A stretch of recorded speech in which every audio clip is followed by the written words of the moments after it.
FIFA world cup समाप्त हो गया। अर्जेंटीना और मेसी को वर्ल्ड कप मिल गया। वर्ल्ड कप कुछ अधिक ही कंट्रोवर्सी से घिरा रहा, फिर चाहे वो एलजीबीटी कम्युनिटी को एंट्री ना देने की हो, या इस जर्नलिस्ट की रहस्यमयी मृत्यु की, या लोगों के इस्लाम में कन्वर्जन की, या ह्यूमन राइट्स के वायोलेशन की, इत्यादि इत्यादि की। लेकिन इतनी सारी कंट्रोवर्सीज के बीच में एक कंट्रोवर्सी ऐसी है जो इतिहास की परतें खोलती है। ये कहानी है एक आइलैंड के लिए लड़ाई की, जो कि खेली गई अर्जेंटीना के प्लेयर्स के द्वारा फुटबॉल की पिच पर, और जानेंगे कि इन अर्जेंटीनियन खिलाड़ियों से भारतीय सेलेब्स को क्या सीखना चाहिए। आप देखते रहिए आज की ताज़ा खबर।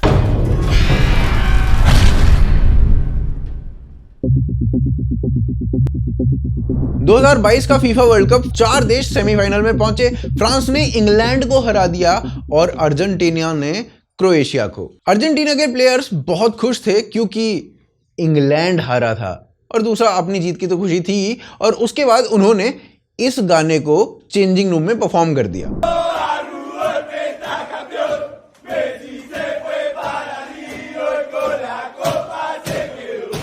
ये प्लेयर्स जो गाना गा रहे हैं, जैसे इस गाने की अर्जेंटीनियन प्लेयर्स की वीडियो सामने आई, वैसे ही ये गाना स्पॉटिफाई पर नंबर 1 ट्रेंड करने लगा अर्जेंटीना के अंदर। और इस गाने से इंग्लैंड की मीडिया चिढ़ गई, क्योंकि इस गाने में एक लाइन आती है, fucking English in the Falklands I don't forget. अब इस वीडियो के बाद ब्रिटिश मीडिया ने लिखा, अर्जेंटीना के प्लेयर्स ने एक्सट्रीमली डिसरिस्पेक्टफुल गाना गाया है इंग्लैंड के लिए, वो भी तब जब इंग्लैंड का एक क्लब मैनचेस्टर यूनाइटेड मार्टिनेज को और दूसरा क्लब मैनचेस्टर सिटी अल्वारेज को खिलाता है। और इन मीडिया हाउसेस की फुकी भी इसीलिए ज्यादा बड़ी थी क्योंकि मार्टिनेज और अल्वारेज दोनों ही इस गाने में गाते हुए दिख रहे थे। अब देखो, इन मीडिया हाउसेस की एक बात तो एक तरीके से सही है, पाकिस्तान के प्लेयर्स इस तरीके की बातें करते हैं तो हम भी कहां सहन करते हैं।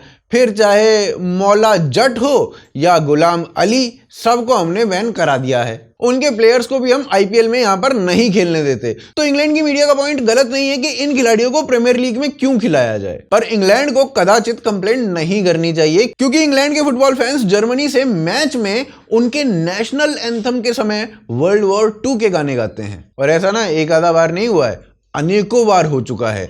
2018 में वर्ल्ड कप के समय मॉस्को के चौक पर इंग्लिश फैंस 10 जर्मन बॉम्बर्स गा रहे थे। ये बेसिकली एक नर्सरी राइम टाइप की है जो बच्चे वर्ल्ड वॉर 2 के टाइम पर गाते थे।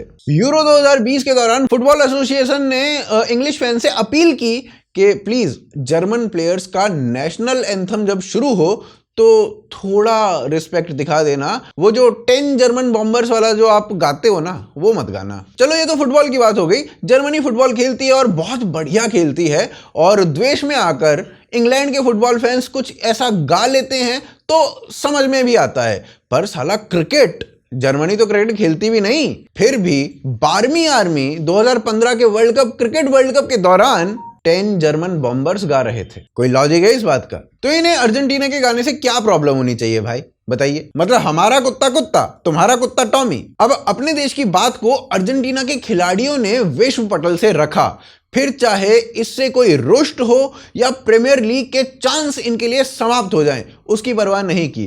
क्या भारत के सेलेब्स जो ब्लैक लाइव्स मैटर के लिए तो नी ले लेते हैं, पर भारत में जो पाकिस्तान टेररिज्म कर रहा है उसके बारे में कभी नहीं बोलते, या भारत में कश्मीर में जो हिंदुओं का जेनोसाइड हुआ उसके बारे में कभी नहीं बोलते, पर चलो ब्लैक लाइव्स मैटर के लिए नी ले लेते हैं। शाहरुख खान जो पाकिस्तानी प्लेयर्स को पसंद करते हैं, वो उन्हें भारत में खिलाना भी चाहते हैं।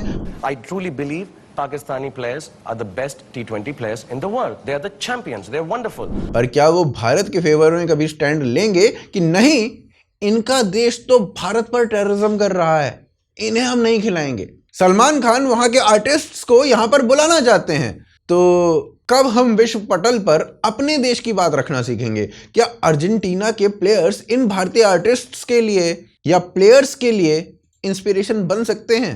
आप कमेंट में बताइए। पर चलिए अब बात करते हैं कि अर्जेंटीना के वो प्लेयर्स ये गाना क्यों गा रहे थे, और ऐसा क्या है जो वर्ल्ड कप में अर्जेंटीना के मैचेस में इंग्लैंड के रेफरी को नहीं रखते हैं और इंग्लैंड के मैचेस में अर्जेंटीना के रेफरीज को नहीं रखते हैं।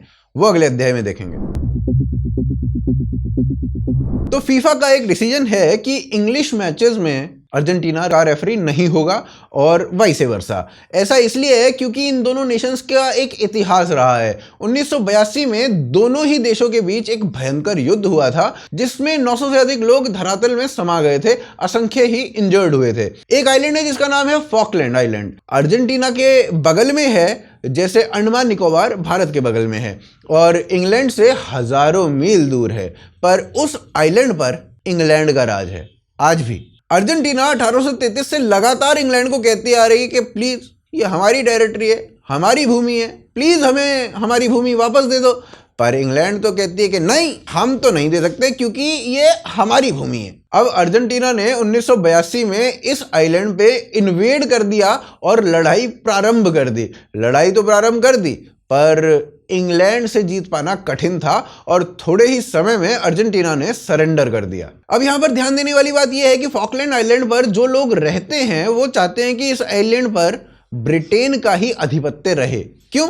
क्योंकि वहां रहने वाले लोग ब्रिटेन से ही वहां पर जाकर बसे थे और जो उस आइलैंड के ओरिजिनल लोग थे उन्हें पूर्णतः समाप्त कर दिया गया है।